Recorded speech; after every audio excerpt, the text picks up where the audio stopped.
So we'll talk about Java generics and then the Java collections, which the Java language is a collection of generics that they created for you. So it ends up being a very, very helpful collection of data structures that you can use. So the idea of a generic, Java allows generics for both methods and for classes. So here's an example of a generic for a method. Suppose hypothetically, you wanted to write a function called add, which takes two floating point numbers as input parameters, adds them together, puts them into a temporary answer field, and then returns the answer. So you give it two floats, it adds them together and returns them. Then suppose you needed another function, and it had to have the same name. It takes in two integers, adds them together, and returns their value as an integer. Same functionality, just the types are different. Then you needed to write the long version of it. So maybe it's some application you have where you're constantly adding two things together of different types, and you don't want to use the plus operator, you want to always use the add function. So then you make the long version of it. You take two longs, add them together, and return it as a long. Then you cut and paste, you make the double version and the short version. You could even make the Boolean version if you want. And you make, make for all the different primitive types, maybe you make 8 different versions of it. But the functionality of these are exactly the same. It's just that the type is changing. So wouldn't it be nice if you could just write this once and just say, for all types, I want this function. Take two things, not two floats, not two integers, not two longs. Take two things, as long as they're the same type, and it makes sense that you could add them together and return the result from that same type. Let's just write it once, and then we use it dynamically. So what Java allows you to do is write a generic add method. So you would say static, just like we have statics over there. Static meaning one per class. We don't need one per object. So static, instead of saying float, you give a parameter. And this, it doesn't have to be the letter T, it could be any letter, but you just have to put it in the less than greater than sign. So it's popular to use capital T because T is the first letter of type. So we would say static, then some parameterized type, then we're going to add A and B of whatever that type is. A and B will get added together and put into a variable of type whatever the type is, and then it'll be returned. So basically you're doing this all in one shot. You're just abstracting out the type, the float, and the integer, and the long. You're taking that out and putting in the letter T. So if somebody later on came along and said, I have a floating point number and a second floating point number, and now I want to add them together and produce a third floating point number, at this point, the Java compiler could dynamically see, oh, I know you defined this, but what you really mean is this, so I'm going to operate like as if this function is running. So it saves you a little time, right, to be able to do this for methods. You could do the cut and paste and make them yourself, and then you might forget to change a long to an in. Make a mistake. So Java allows you to basically parameterize types. And these don't have to be primitive types, these could be stuff you made too. So for example, if you created a student S and another student and try to add two students together, that may not work because how do you add two students together? You combine their names and their grade point average, taking it, So it has to be something that the plus operator makes sense with in order for you to actually call the add function. Okay, so that's for methods. Then we could also, and this is really where it gets more interesting. It's kind of nice that they let you do it for methods, but it's more interesting for classes. So we could come up with a class, and this is just a silly example. We could make a class called pair. So we take two things and we say these two things are a pair. So we can have a protected field called the first item and a protected field called the second item. And then we can have a constructor or a pair class. You give it two items and it assigns the first one to the first field and the second one to the second field. And then you could have, you know, a public method that maybe prints out the pair. The first one is this and the second one is that. So really all this thing is doing is taking two items, two objects, and joining them as a pair. But we don't have to say right now what their types are. And what's interesting is in the last example I only had one parameter, t. Now I have two different parameters. So I could come along and I could make a class called a pair, and then I would say open parameter, a string and a color. So I'm taking a character string and a color and I'm making a pair out of them. So I'm saying color name equals new. I'm calling the constructor. I'm calling new for the string comma color type. And I'm passing in red and then the actual color red, and I'm joining them together as a pair. So basically red will be first, and it'll be of type string. And then color.red, which is actually Java variable, actual color red, will be of type color. So now I've just made a pair class. This has nothing to do with pairing strings to colors. It pairs any object to any other object. For example, I could make a pair of a double and a double called coordinates. And I create a new pair of type double-double.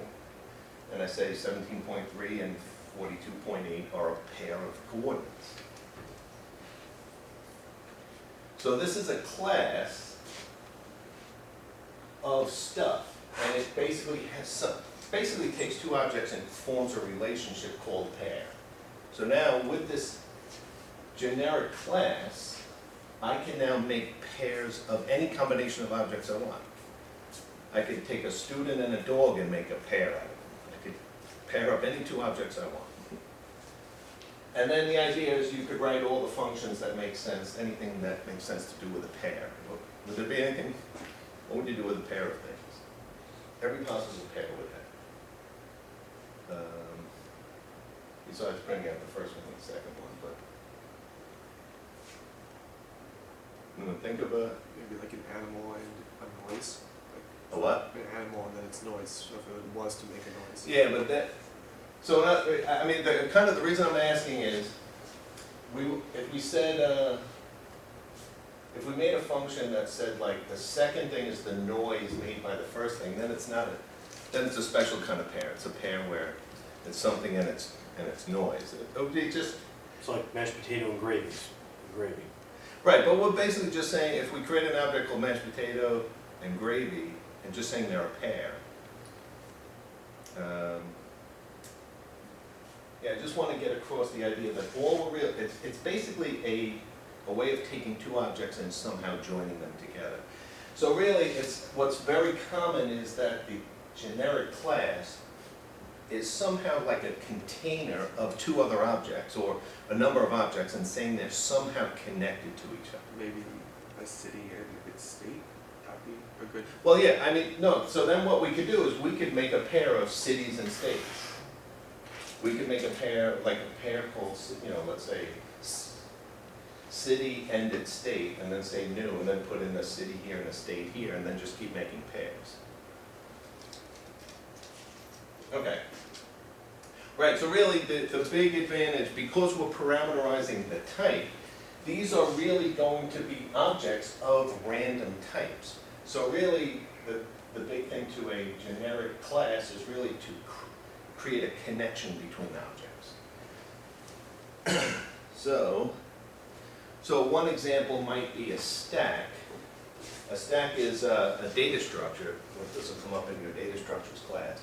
But a stack is a data structure where you put items into it and then take them out in a last in, first out format. So if you're parsing like open paren A plus B close paren times C, you put the open paren on the stack and then the A and then the times and then the B and the close paren, and then you collapse that down to a variable and then say times C is another variable and collapse that back down. So you could be putting stuff on the stack, and then you say, okay, this is a legitimate variable, and collapse it back down, and then put more stuff on, and then if it finally collapses down to nothing, you know, it's syntactically correct. So a stack is an idea, it's basically implemented typically as an array from 0 up to some finite size. You can do operations on it like push an object on top of the stack, pop an object off the top of the stack, and then we need a variable keeping where is the current top of the stack. So we might make a class called stack of, and then just throw in a variable, stack of elements. So we use the letter E, you can use any letter you want. And we have a private final variable called the size of the stack. So we don't want somebody coming along and inheriting from us and changing the size of the stack. So it's some finite number. So nobody can override it. And then we have a pointer to the top of the stack, and then we make an array of elements. And in this case, we have two constructors for the stack. So really, this is a stack of objects. And you come along when you use it, and you tell me what the objects are, and I'll make a stack of them for you. So if you create one and you don't give a parameter to the constructor, I'll make one of size 10. If you do tell me how big the stack is, then what I'll do is whatever number you gave me, if you give me a negative number, I can't make a stack of negative size. So as long as it's 0 or positive, I'll accept it, otherwise I'm going to use 10. And then I'm going to make the top of the stack point to -1, so it kind of indicates nothing is on the stack. So the variable top points to the top element on the stack. And then the elements are basically an array of whatever objects you're putting in. So there's various operations that a stack can have, and one is to push an element on top of the stack, and another one is to pop an element off the top of the stack. So now that this generic stack of objects class has been created, then what we can do is make stacks of things. Now you can make stacks of animals, stacks of students, stacks of any object you can create, stacks of integers, anything you want, and you don't have to go and reinvent all these functions that are already there for you. So then you might think, well, I don't make too many stacks too often. If I did, I'll just do it once and I'll be done with it. Why do I need to make a generic class? But there are many data structures like this that are very, very common in data structures and algorithms class. And since Java now has these generics, maybe some people who are experts at all these data structures could go and create them for everybody. And then everybody will have them. So the Java collections, which is just a library of generic classes and methods, mostly classes, supplied to you by Java is something that you can use. So the collections are just a group of commonly used data structures, and it's a way of structuring objects that you're going to use in such a way that you could perform common functions on objects. So the structure is kind of they break into three types of collections. So they're called collections because you go out and you create objects and then you put them in these structures, and then you perform operations that are common to them. So collections is a class, and lists.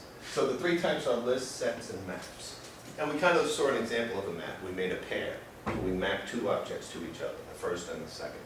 So that's kind of mapping two objects together. So we can have list inherits from collections, set inherits from collections, map inherits from collections. And then there are special types, array lists, linked lists, and vectors, which in these dotted lines mean that they implement this interface. So these are our classes, generic classes and generic interfaces.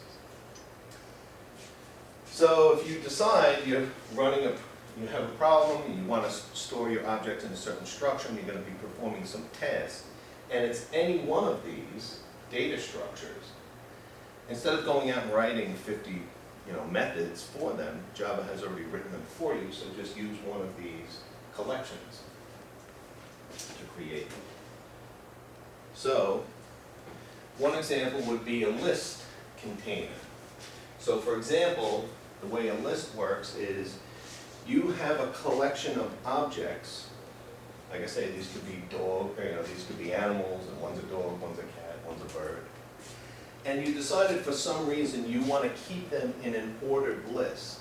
Well, one thing you could do is put them in an array, right? And just put the first one in slot 1, and the second one in slot 2, and so on. But what if you decided later on you wanted to add one somewhere in the middle of an array? Let's say you had an array of size 1,000, and between 100 and 101 you decided I want to add another dog. Then you'd have to copy all the elements over one to make room, right, if it was in an array. Does that make sense? And then make room and then put the new one in, right? But if it was a linked list and you found, I want to put one between here and here, I could just create a new chunk of storage, put it right here and say this one points to the new guy and the new guy points to this one, and then I could leave everything else alone. So it's a very common data structure, a linked list, for storing objects in. And then the common operations that go with this would be like insert after this one, delete this one. Those would be common things you would do with a linked list. And then the class, the list class that come with the Java collections would have all those operations for you.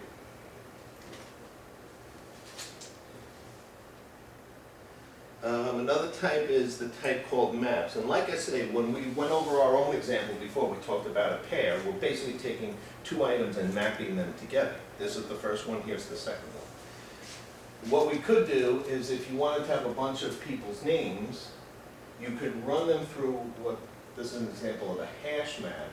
You would take some names and there would be a function that you would supply that calculates a number. And then you would store that name in an array with that number. And the purpose of doing this is a common data structure used for doing fast lookups. So like, for example, if you were running, if you were like at Facebook or something, and somebody wanted to log in, and you needed to go out to a database and get that password very quickly, but there's 900 million users in Facebook. You don't want to go through a whole table looking for a match. So you take the person's email address, their user ID, run it through a function that says, oh yeah, I got that person stored right here at this number, and then you just read it. So we're basically doing a map. We're mapping people's names to where they are located in our array.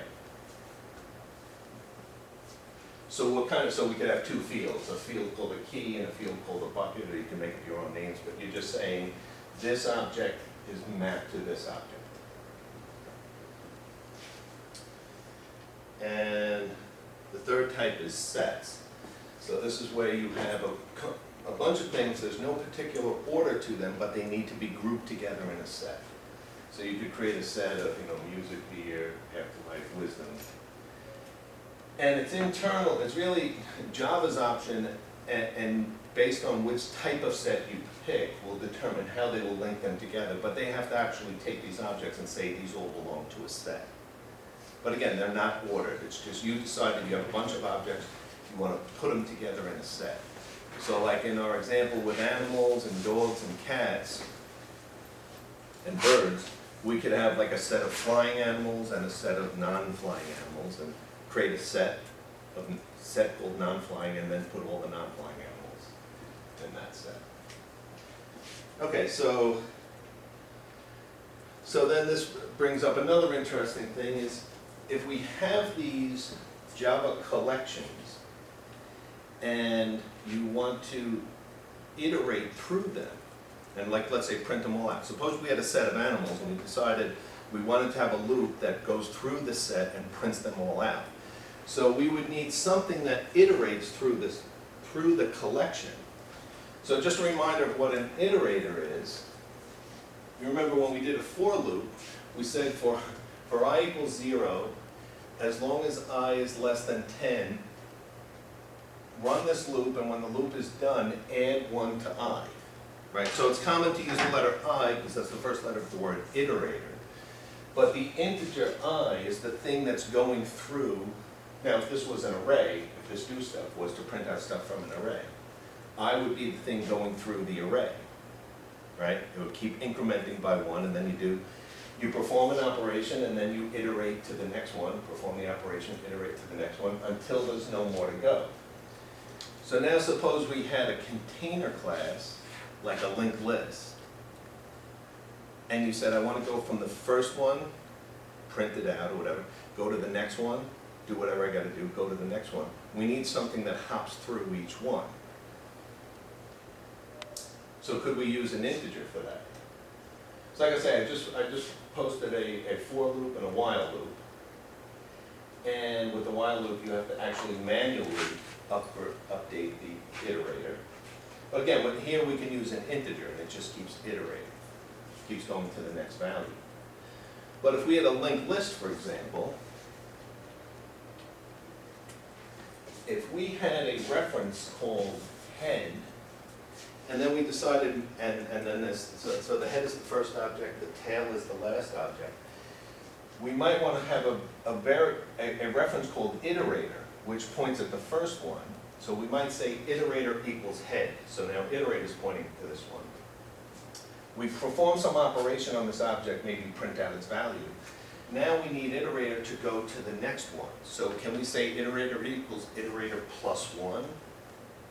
Like if iterator value was 2, if it became 3, would that mean it's now referring to this object? Or would we have to do something else? Would we have to say like the iterator's value is equal to whatever iterator's next field is?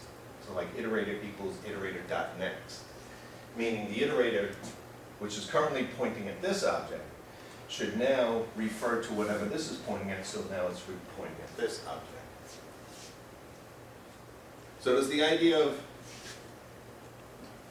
when we create these container classes, if you want to perform a function like go through every member of the container and do something, we would have to have some kind of way to say I'm at this one now I'm at this one, now I'm at this one, and make sure I don't miss any.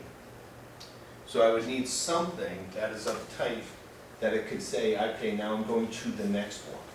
And it's not as simple as just taking an integer and adding 1 to it. So,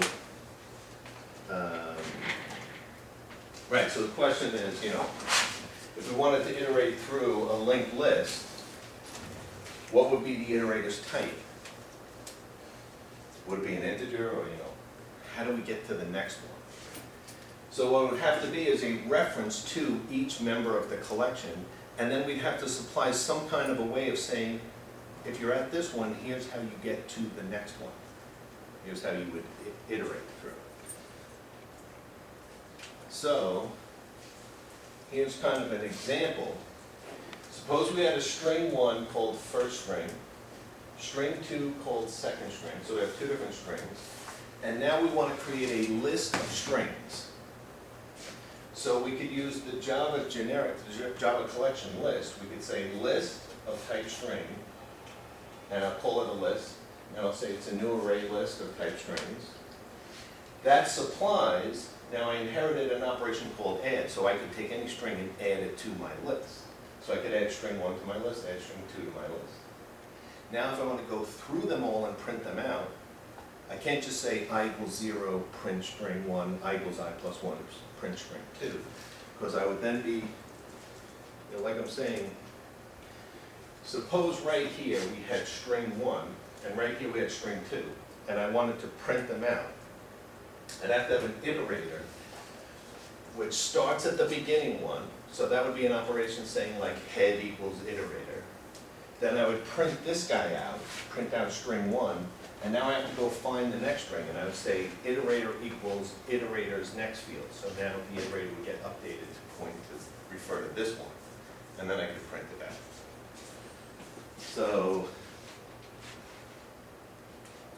So when you create a class, you can also create an iterator for that class. So this is an iterator of strings equals iterator, and I'd say it's a list iterator.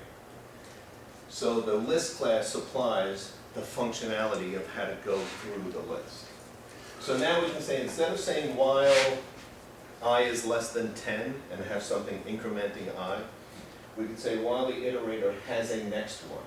So the idea of has next is something vague to that collection. How do you get to the next one? And eventually you finally get to the last one.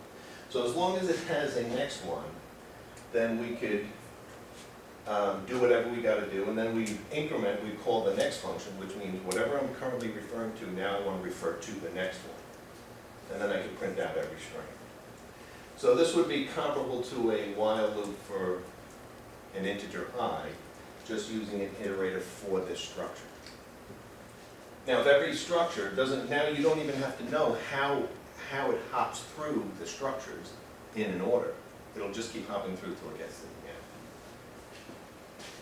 Question. Yeah? Wouldn't this print out everything but the first object? Because iterator.next would print out the next one if your position. Yeah, that's true.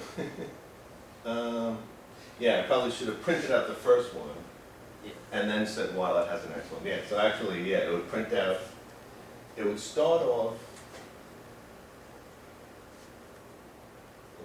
as an iterator. Right, it would start off, I guess the question is, does it initially always refer to the first one, or do you have to make it go to the next one to go to the first one? But I believe it would be, that it would be referring to the first one, and then the first thing I'm doing is sending it to the next one. So yeah, this looks like it would just print out the second one. But the idea is, the important point is that the method has next is a Boolean, meaning there's at least one more to go. Oh, wait, hold on. Yeah, I guess what you're saying, I should have flipped these, right? Yeah. Yeah, okay. That's true. Yeah, so that's more of a programming error, right? So this is just a Boolean function to see if it's true, whether it should keep looping. And then the first thing I'm doing is, yeah, I should, yeah, let me change that. It'll be more clear. So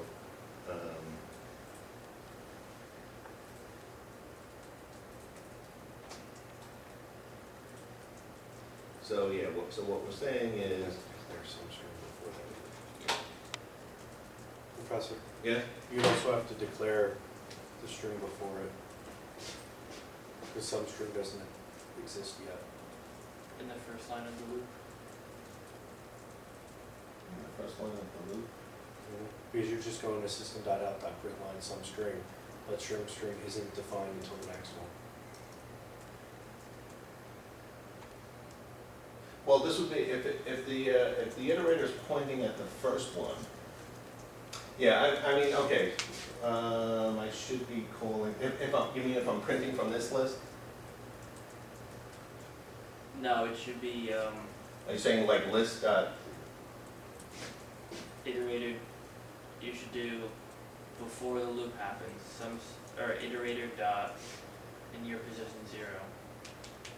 right, somehow saying that I'm printing out this item? Yeah. Yeah, okay, right, so I'm just basically, yeah, I'm kind of just using pseudocode here, just print out some string, but whatever the operation, you know, if there was a, yeah, if the variable's name was some string, it would be printing it out. Would but- this one also print the first member of the string repeatedly every time?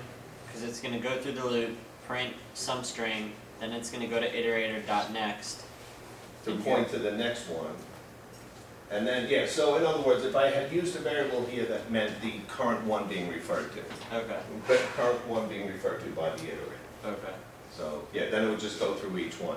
So really, the idea, the important thing about an iterator, we're used to iterators, like for for loops and while loops with an integer. It's an integer, you start it at 0 and you count up to 10 and you're done. And each time the loop runs, you add 1 to it, and that would refer to the next object. Well, that's great if it's an array and they're all in a row.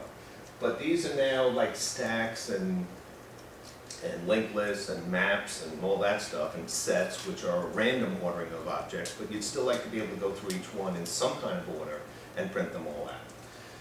So instead of using an integer, we have anything that can be put in an order.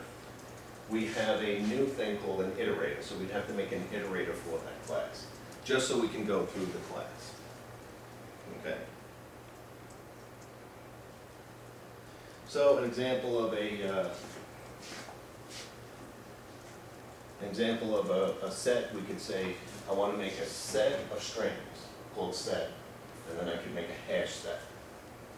And then I could say string 1 equals a string, and then I can call the add function, which I've now inherited from the set class.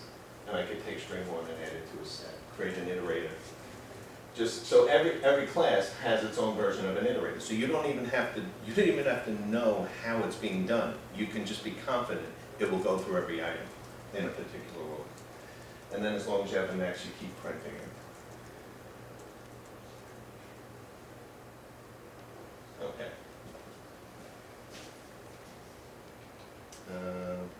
And then just an example of a map. I could say I would like to map integers to strings. So then I say I have a type called map, where I'm mapping integers to strings. I'm calling it a map. And I'm saying it's a hash map of type integer and string.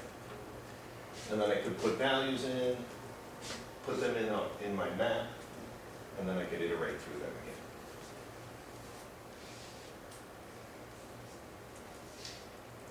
So it's kind of nice. So basically, the idea is, Java basically wanted to add generics to the language. And it's kind of C++ had a thing called templates, the standard template library. It's the same idea in C++. And they decided to call them generics. C++ calls them templates. Same idea, you're having a template for a class. It's almost a better name, template. Basically, it's a template for a class, right? It's a linked list of stuff, which is really a template of a class. Once you decide what the stuff is, then you have a real class. So, and then basically Java collections came along and decided they wanted to have a class. So all of these are, classes and interfaces. And anything that's iterable inherits, collections inherits from iterables, and then lists, queues, and sets inherit from collections. And then if you wanted to be more specific, like a queue could have a double-ended queue. You can, instead of a queue being a data structure where you add stuff to the end and delete off the beginning, and a double-ended queue is where you could add to either end and delete off of either. So it's just a more concrete version of the previous one. So this is just, a layout of dotted lines means they implement the interface, and solid line means it inherits from that class. So you could have a generic class and then make another generic class that inherits from a generic class. No reason why you couldn't do that.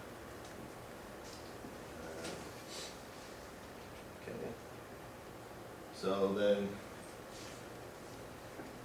performing operations might be something like this. We can make a list A, which is a type list, and then we could add items A, B, and add items element 0, 1, and 2, create strings, and then we have an operation called get the string, which returns its value. We can iterate through the elements in our strings. We can take our elements and then convert them to strings. I didn't really do anything with them. I could have printed them out or anything like that. And then we could also do typecasting, because these are all collections of objects, so we could typecast them back to their original value. Then the other thing is there's an interface called compare to, which is basically if you have a collection of objects and you want to perform operations like sorting them, or any way of saying if one is bigger than the other. If the objects can be compared to, right? Like integers, you could say, is this integer bigger than, greater than, or less than, or equal to some other object? So if you have, let's say, a linked list, and you wanted to sort it,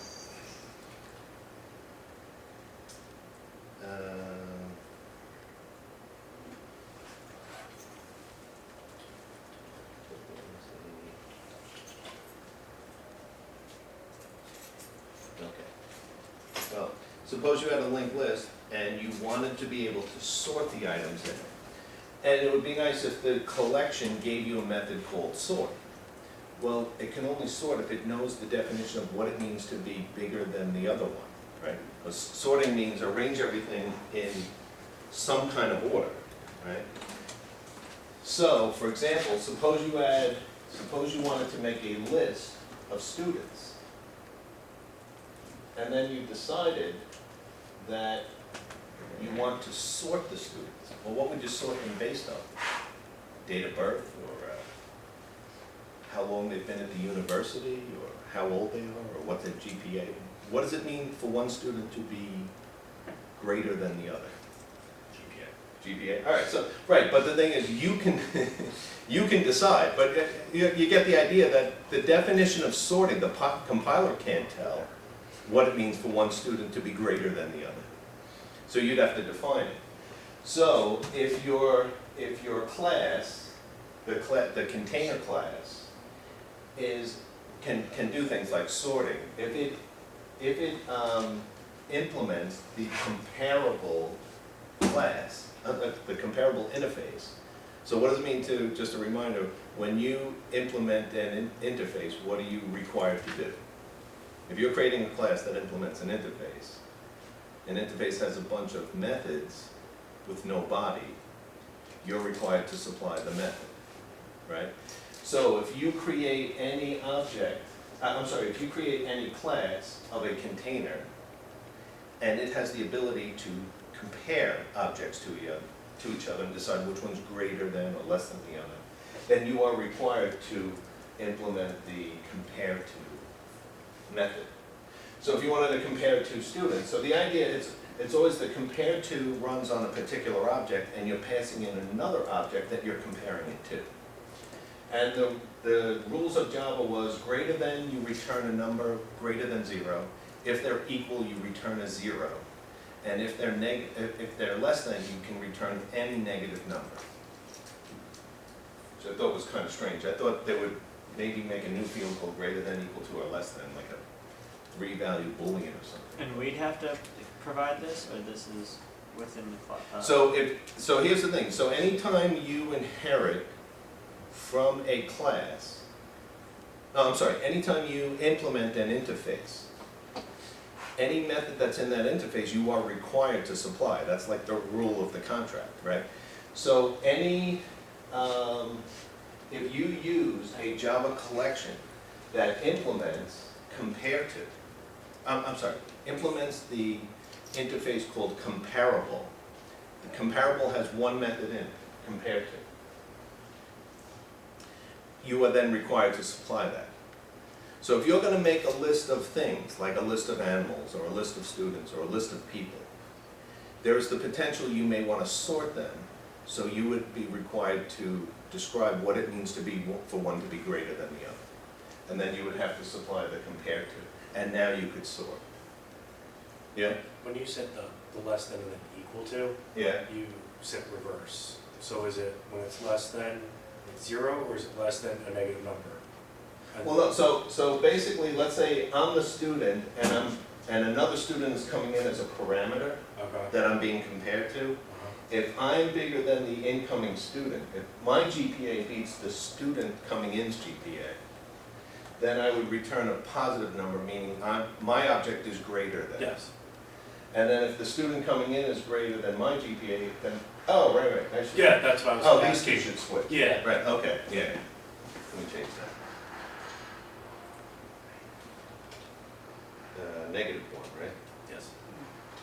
And then this one should be 0. Okay.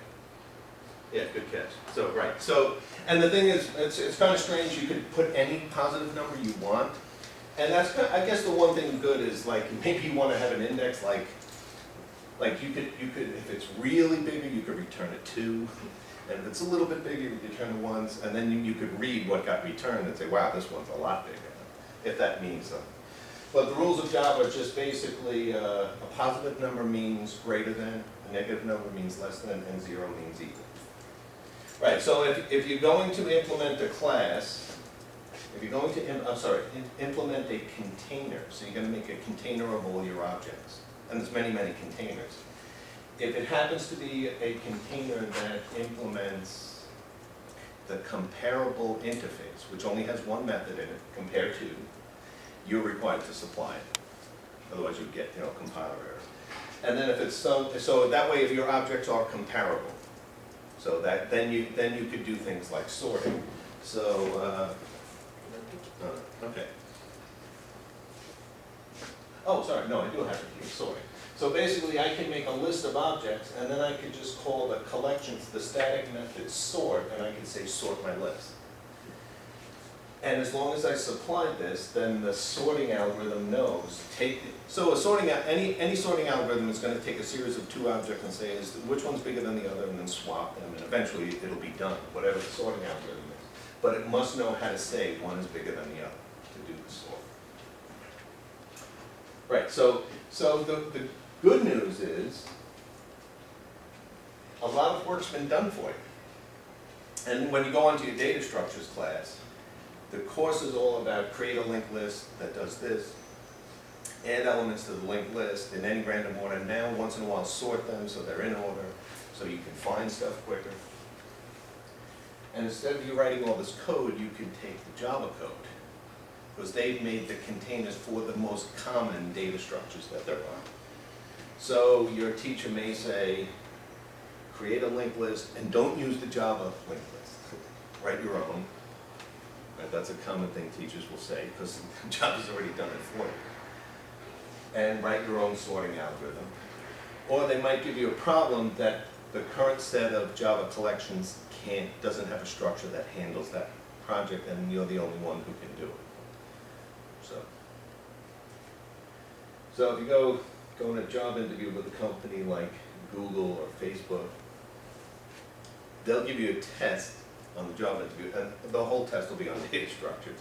And it'll be on using either, if it's a Java test or C++ test, using the Java collections or the C++ template library. And then they may give you a question where there's no data structure for it, and then you have to create it yourself.